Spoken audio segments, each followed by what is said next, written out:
And when he was president between 2016 and 2020, he removed the United States from the Paris Climate Agreement.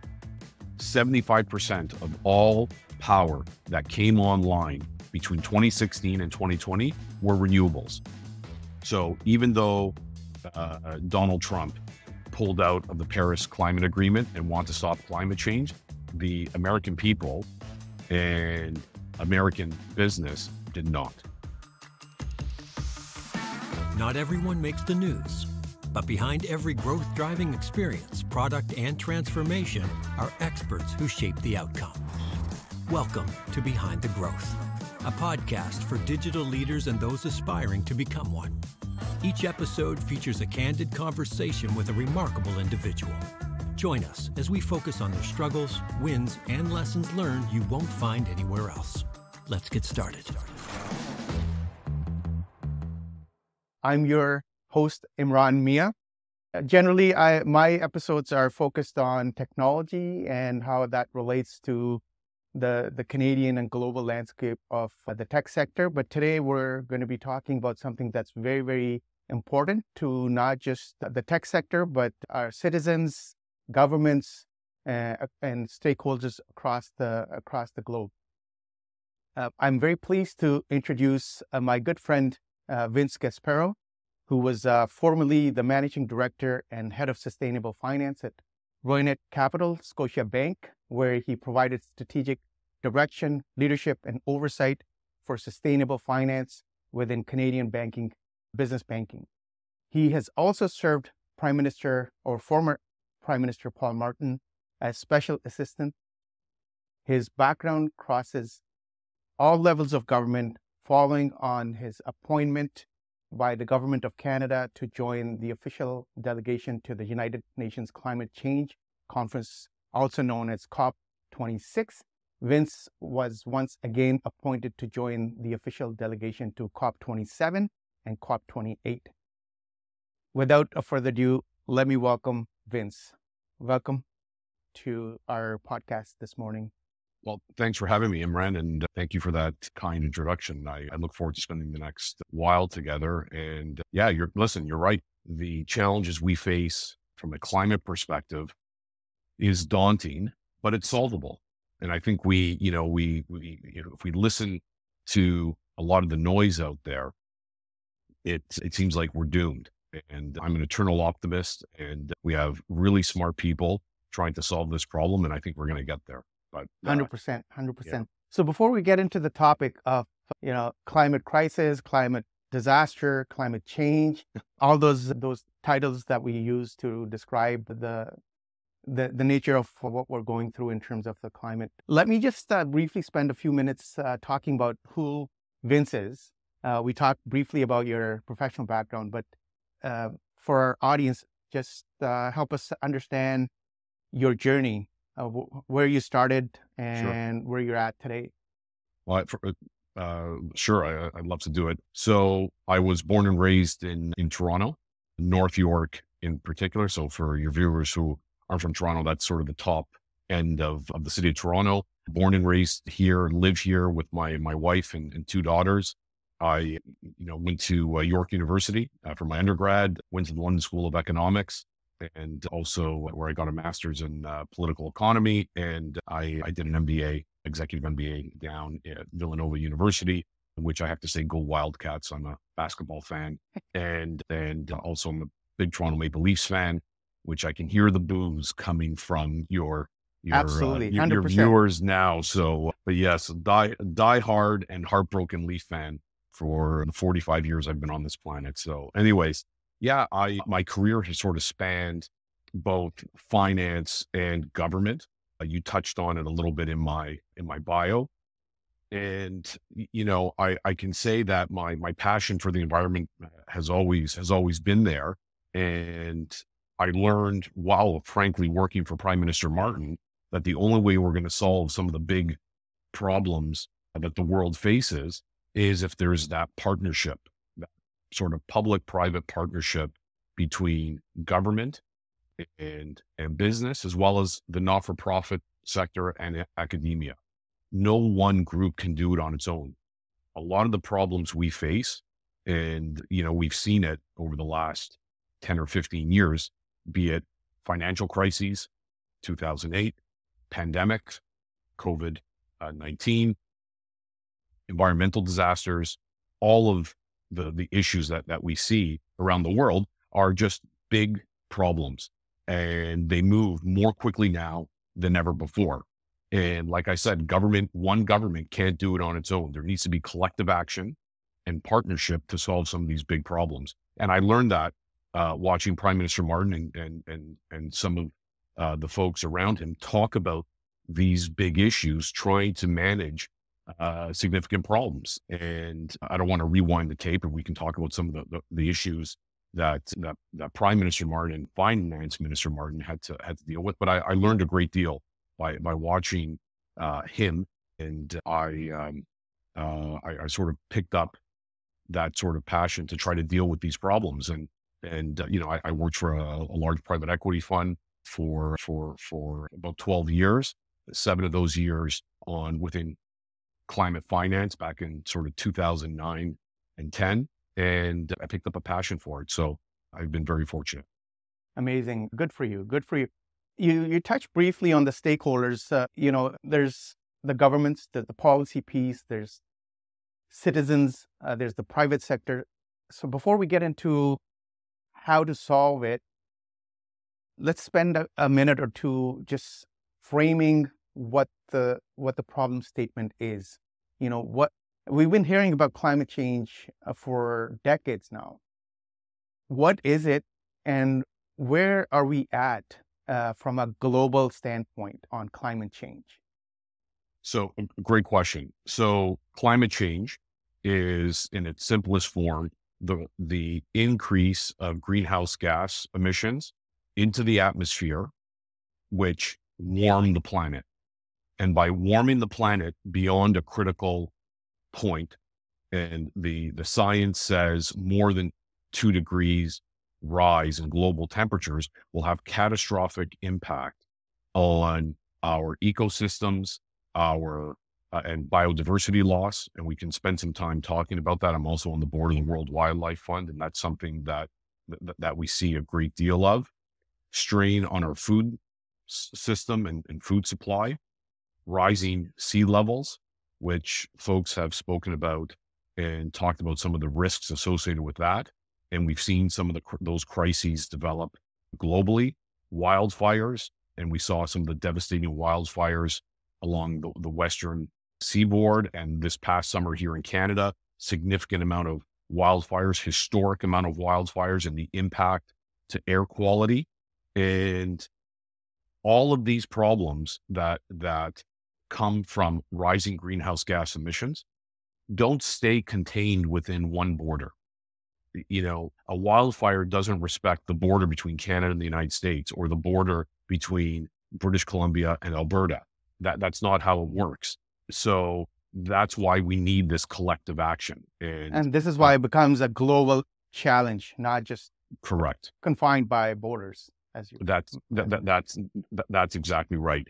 So a lot of the science, it really comes from the IPCC, the International Panel on Climate Change, where you have a group of scientists who have done a great deal of research over many years to basically outline what we need to do, or the science behind what we need to avoid from a temperature rise perspective in order to prevent the worst effects of climate change. And we're already seeing it. And the science, it has been pretty clear that we already may be past the point where we are unable to stop the effects of climate change.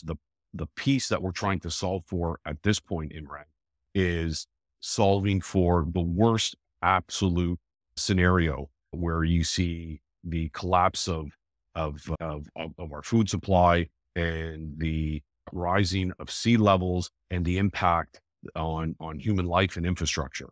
So that's the part we're really trying to solve for here. It's scary. I don't know, even though there's so much talk and there's so much happening on this topic, but I don't know if everybody understands the impact it would have on our daily life and our ability to to sustain life on this planet if we don't take action now. Yeah, listen, it's a great point. It's the whole boiling frog scenario, which obviously your viewers know quite well. You put a frog in a pot of water and you slowly turn up the temperature. It doesn't realize it's being cooked to death. When we experience climate change, it is incredibly negative and it's incredibly quick. A perfect example, and this is just a personal anecdote, and I'm sure your viewers have their own examples. In 2021, my wife and I were in beautiful British Columbia. We were traveling from Victoria to Tofino. And if any of your viewers have done that drive, it is phenomenal. And the air quality in that part of British Columbia had the worst air quality on the planet because of the wildfires that were taking place just south of the border and into BC. And that's just one anecdotal sort of point, but when climate change hits, it hits hard, and that's a small example of what we're trying to sort of mitigate and manage. Well, what are the causes of what's contributing to this degradation or environmental degradation? We talk about fossil fuels like coal and oil and natural gas. So it's coming really from two primary places: carbon emission and methane. Both have direct ties to excessive fossil fuel usage. And I think you saw coming out of COP28 language for the first time that talks about the curtailment of using fossil fuels. And you saw commitments to triple the usage, for example, of renewable energy, capping the emissions from methane. And you see extensive public policy attention on these areas, which will help deal with reducing the usage of fossil fuel. And I want to be clear about something as well. And I don't think there's enough discussion around this. This isn't an attack on those who work in the oil and gas industry. I think we need to spend, as folks who are fighting climate change, need to show a little bit of empathy for folks who work and have made a living. And I'm really talking about the workers here for a moment, who are just trying to provide for their family and have a good quality of life. So we need to show some empathy for them. And I just want to state that for the record. But having said that, you talk to any investment banker, for example, and ask them how easy is it to raise equity and capital for a new oil and gas field. It is incredibly difficult. Ask them how easy it is. And this is where, I sort of come in and I'm sort of pumping my own book here a little bit. But you ask a sustainable finance banker, how easy is it to raise equity or capital for a solar or wind project or geothermal project? It's become much easier. So the market has shifted and towards renewables.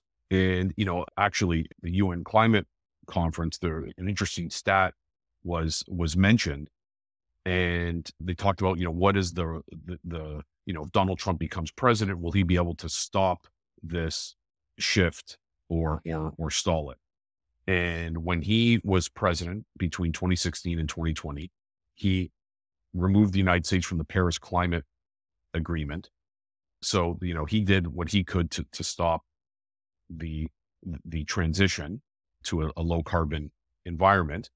75% of all power that came online between 2016 and 2020 were renewables.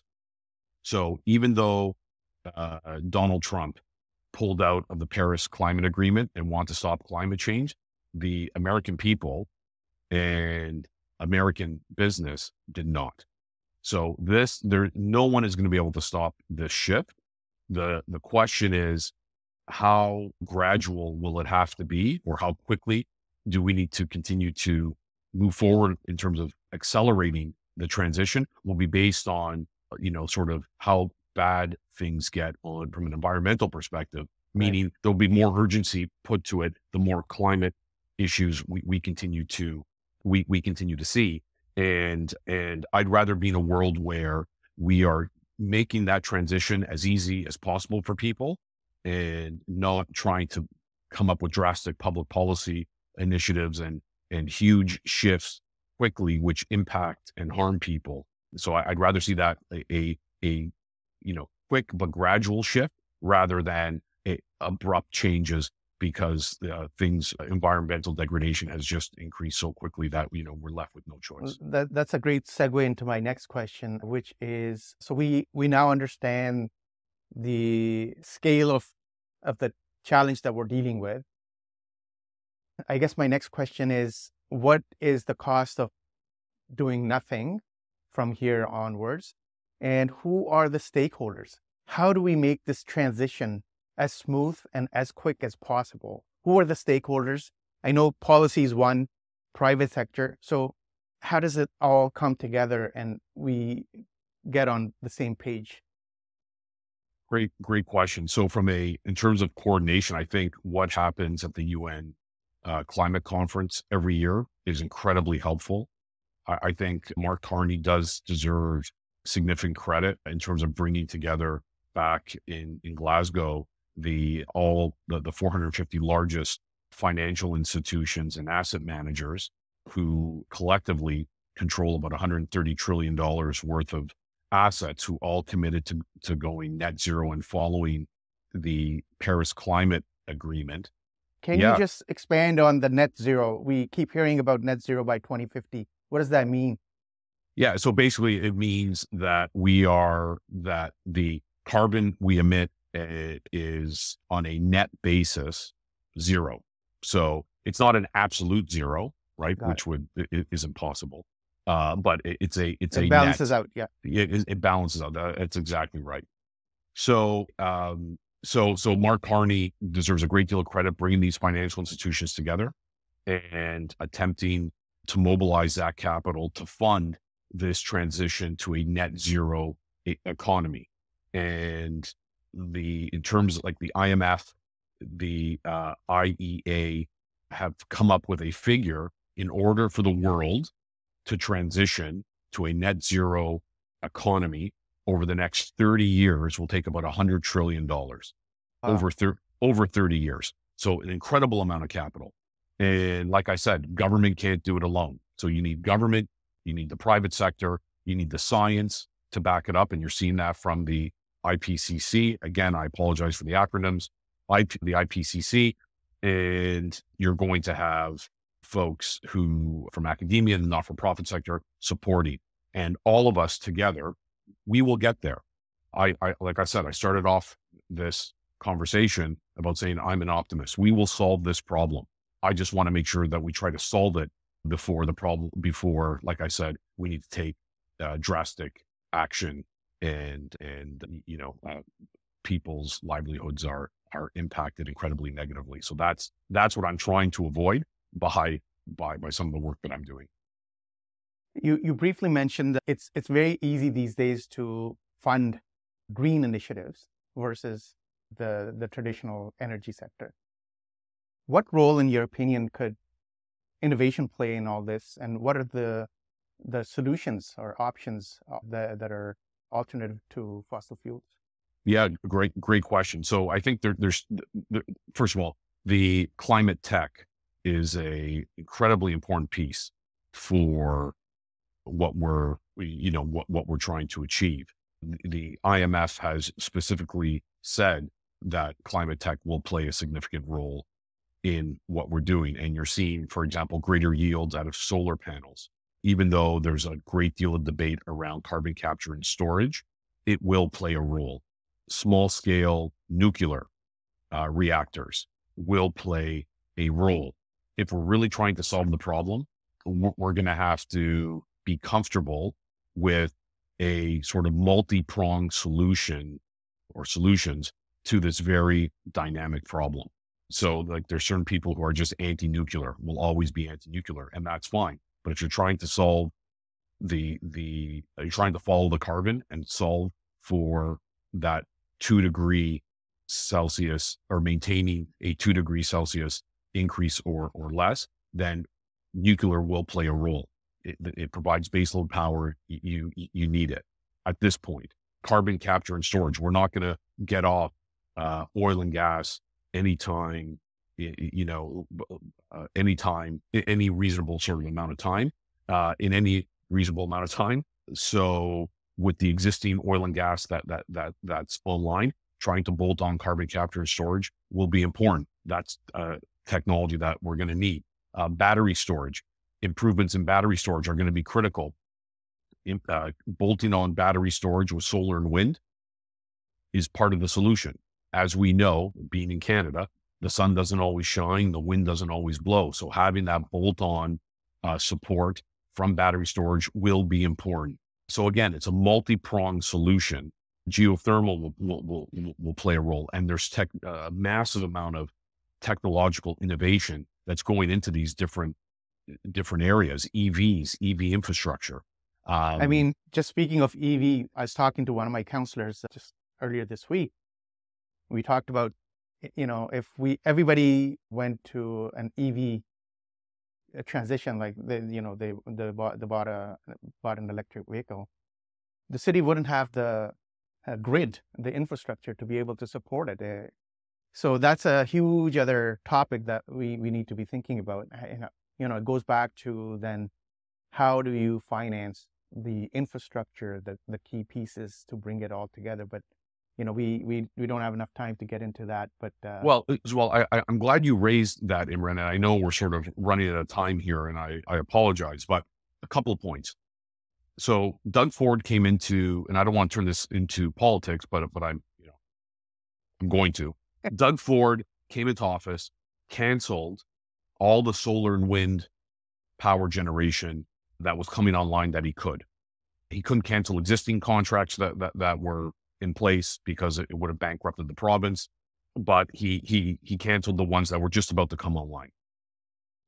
That power supply was and is critical to our grid, because now we're in a world where Doug Ford has turned on the natural gas power plants that were supposed to be used only for backup power. He's turned them on full time. Doug Ford has, in essence, recarbonized our grid.